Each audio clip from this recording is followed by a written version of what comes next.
सुविख्यात उद्योगपति गौतम अडानी पिछले कई दिनों से चर्चा में बने हुए हैं और खासकर अमेरिकी रिसर्च फर्म हिंडनबर्ग की रिपोर्ट के बाद से तो जिधर देखो उधर अडानी की ही चर्चा हो रही है।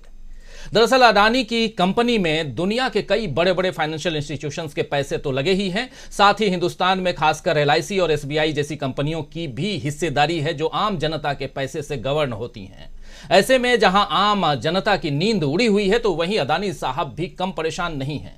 राहुल गांधी तो पिछले 10 साल से मोदी सरकार और खासकर PM नरेंद्र मोदी को अडानी के नाम पर घेरते आए हैं। पिछले दिनों भारत जोड़ो यात्रा के दौरान भी लगभग हर मंच से राहुल गांधी ने अडानी अंबानी से मोदी के रिश्ते की बात कही थी। दरअसल 2014 से ही राहुल गांधी ने अडानी से मोदी के रिश्ते को जनता के बीच रखना शुरू कर दिया था। देखिए जरा। एक व्यक्ति को हजारों एकड़ जमीन दे दी मुफ्त में, ऐसे लो।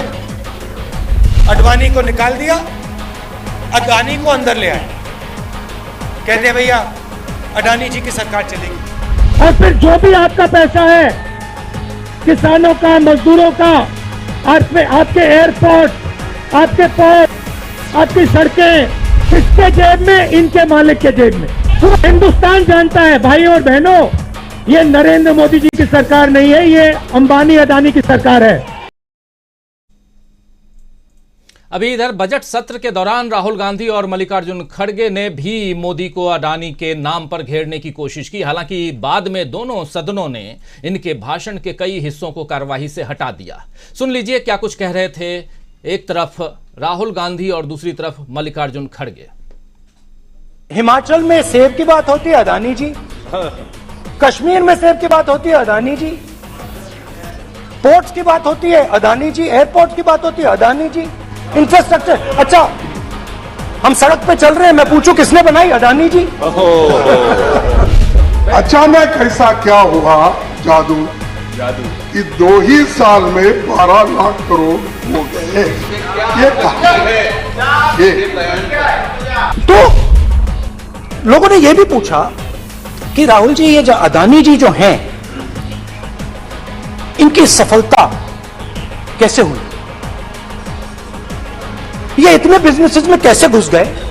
और एक बार ये ज्वाइंट पार्लियामेंट्री कमेटी बिठाना और ये सब घोटाले का बाहर आ जाएगा और दुनिया को ये मालूम होगा। तो दोस्तों, हिंडनबर्ग की रिपोर्ट आने के बाद से कहा जा रहा है और खासकर विपक्ष और उसमें भी कांग्रेस पार्टी लगातार कह रही है कि कहीं ना कहीं ये घोटाला है और उसके लिए JPC की मांग कर रही है, ज्वाइंट पार्लियामेंट्री कमेटी की मांग की जा रही है कि जांच हो और दूध का दूध और पानी का पानी सामने आए। लेकिन ऐसा करते हुए या होते हुए दिखाई नहीं दे रहा है। और जब सदन में ये दोनों नेता, खासकर लोकसभा में राहुल गांधी और राज्यसभा में कांग्रेस के अध्यक्ष और LOP यानी लीडर ऑफ अपोजिशन मल्लिकार्जुन खड़गे जब बोल रहे थे, तो उसके बाद जब मोदी जी बोलने आए, दोनों सदनों में उन्होंने अपनी बात रखी। लेकिन खासकर राज्यसभा में जब मोदी जी बोलने आए तो अपनी बात के जो उनका भाषण था, अपने भाषण के आखिरी पड़ाव में शायद मोदी जी ने अपना आपा खो दिया और आपा खोते हुए ये यहां तक कह दिया कि एक अकेला सब पर भारी। आइए जरा सुन लेते हैं। आप लोग सुन चुके हैं और बहुत चर्चा हो रही है इस भाषण की, प्रधानमंत्री नरेंद्र मोदी के इस भाषण की, लेकिन पॉजिटिव नहीं बल्कि निगेटिव में बातें हो रही हैं। सुनिए क्या कुछ कह रहे थे। इस चर्चा को आज आगे बढ़ाएंगे, बहुत कुछ है आपके सामने रखने की अभी हम कोशिश करेंगे। सुनिए मोदी जी को।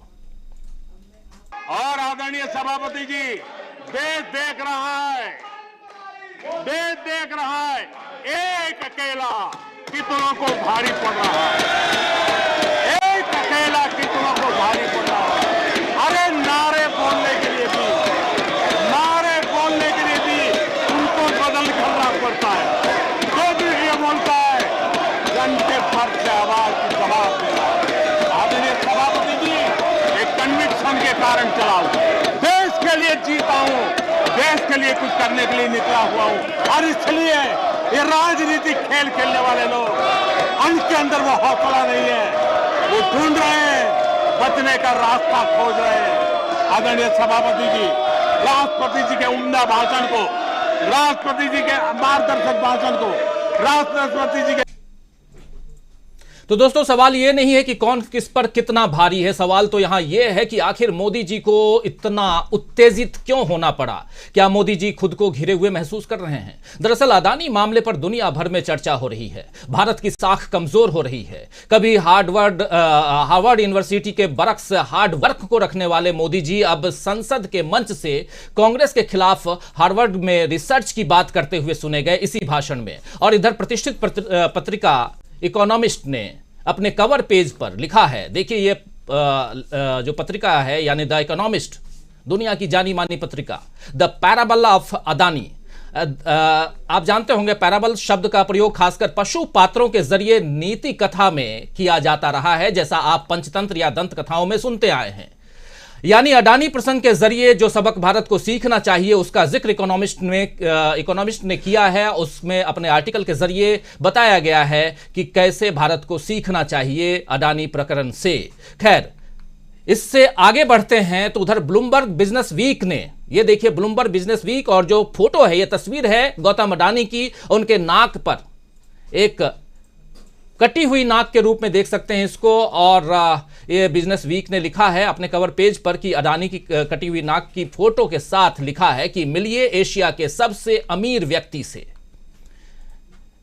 एशिया के सबसे अमीर व्यक्ति से मिलिए जिसकी नाक कट गई है।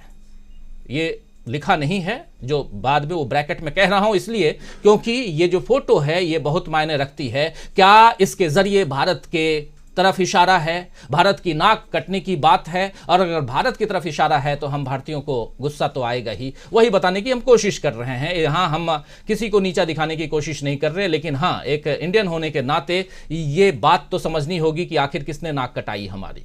और इधर निक्के एशिया ने लिखा है कि अडानी पर जो कर्ज है, ये जो आप देख रहे हैं उसका हिंदी रूपांतरण मैं कर रहा हूं कि अडानी पर जो कर्ज है वो भारतीय अर्थव्यवस्था के 1% से भी अधिक है।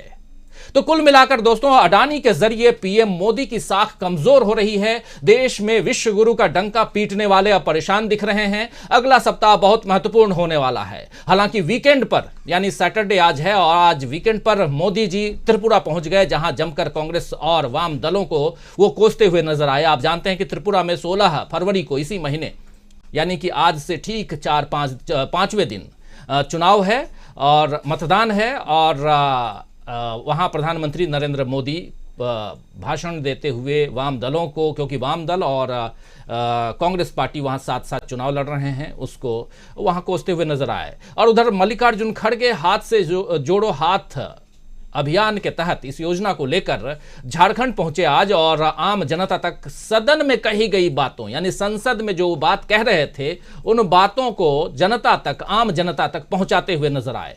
मल्लिकार्जुन खड़गे क्या कुछ कह रहे थे झारखंड में, जरा सुन लीजिए। बहुत भीड़ थी और वो कह रहे हैं, ये जो तस्वीर आप देख रहे हैं, कह रहे हैं मल्लिकार्जुन खड़गे कि हमें कैसे बोलने नहीं दिया जाता है, देश में क्या कुछ चल रहा है, अडानी का मसला क्या है, ये तमाम बातें यहां समझा रहे हैं। जब जनता के बीच ये नेता जाएंगे और सड़क पे जाएंगे सदन से निकलकर, तो बात निकलेगी दोस्तों तो बहुत दूर तक जाएगी। जरा सुनिए क्या कुछ कह रहे हैं मल्लिकार्जुन खड़गे।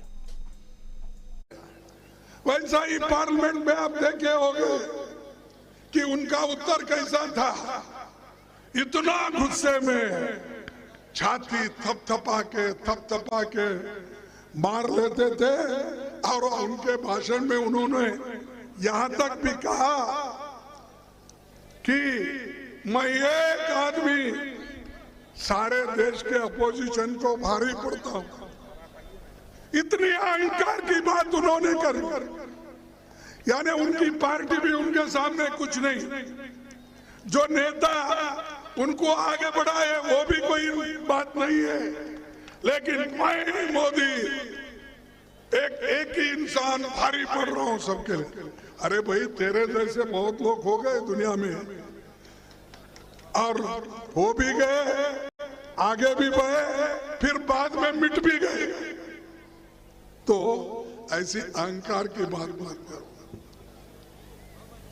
जवाहरलाल नेहरू जी ने एक बात कही थी, उन्होंने ये कहा था, जो आदमी अपना ही गुण गाता है तो समझ लेना कि उसके पास कोई अच्छे गुण नहीं दिखते और गुणवत्ता क्वालिटी भी नहीं होती। ऐसे ही लोग अपना बात करते रहते हैं, मैंने ये किया, मैंने वो किया। अरे क्या किए भाई, ये तो आपने कहा। तो नेहरू जी की बात तो उधर सदन में प्रधानमंत्री नरेंद्र मोदी भी कर रहे थे और इधर मंचों से जनसभा में हाथ से जोड़ो हाथ अभियान को लेकर पहुंचे मल्लिकार्जुन खड़गे झारखंड में भी नेहरू जी को याद कर रहे हैं। लेकिन यहाँ सरनेम की बात नहीं हो रही है, यहाँ बात हो रही है कि अगर कोई आदमी अपनी ही बात करे, नेहरू जी क्या कहा करते थे ये आपने सुन लिया। तो सवाल यहाँ ये नहीं है कि वहाँ आपको बोलने दिया जा रहा है नहीं दिया जा रहा है। और राहुल गांधी जब कहते हैं कि जब वहाँ बोलने नहीं दिया जाता सदन के अंदर, तो आसंदी पर बैठे लोकसभा अध्यक्ष ने कहा था कि अब ये मत कहना कि यहाँ बोलने नहीं दिया जा रहा है। लेकिन दूसरे दिन उनके भाषणों के कई जो अंश हैं उसको हटा दिए गए। फिर से सवाल कांग्रेस का यही था कि आपने बोलने तो दिया लेकिन हमारे भाषण के अंश को हटा दिया, तो फिर क्या बचा। खैर जो भी है, बचा जो भी हो, लेकिन जनता के बीच आपकी बात पहुंच रही है, ये सबसे बड़ी चीज है। और यहां अलग अलग मंचों से आने वाले समय में हम सुनने वाले हैं कि अब ज्यादा तेज गति से अदानी और मोदी जी के संबंधों की बात होगी। और जब अदानी और मोदी जी के संबंधों की बात होगी तो द इकोनॉमिस्ट, निक्के एशिया या चाहे ब्लूमबर्ग बिजनेस वीक, ये तमाम, और गार्जियन या टेलीग्राफ या न्यूयॉर्क टाइम्स, वाशिंगटन पोस्ट, ऐसे तमाम जो दुनिया के बड़े बड़े अखबार, बड़े बड़े मैगजीन्स जो लिख रहे हैं, ये क्या इस G20 के जो अध्यक्ष पद का की जो कुर्सी संभाले हुए है हिंदुस्तान, जिस पर प्रधानमंत्री विराजमान हैं, वहाँ हमारी नाक नहीं कट रही है या हमारा सिर ऊंचा हो रहा है। ये सवाल बहुत बड़ा है। शायद किसी को अच्छा लगे, किसी को बुरा लगे, लेकिन सवाल है। इस सवाल का जवाब इसलिए चाहिए क्योंकि हम बार बार विश्वगुरु नाम का एक शब्द सुनते हैं। विश्वगुरु, विश्वगुरु, हम विश्वगुरु बन गए। क्या सचमुच हम विश्वगुरु बन गए हैं? इन तस्वीरों को देखकर तो ऐसा नहीं लगता है। कुल मिलाकर दोस्तों सवाल यहां यही है कि क्या कांग्रेस ने मोदी सरकार को घेर लिया है? क्या अडानी को बचाने के चक्कर में बुरी तरह फंस गए हैं पीएम मोदी? क्या अडानी मामला इस चुनावी साल में बीजेपी के लिए परेशानियों का सबब बनेगा? बहुत सारे सवाल हैं।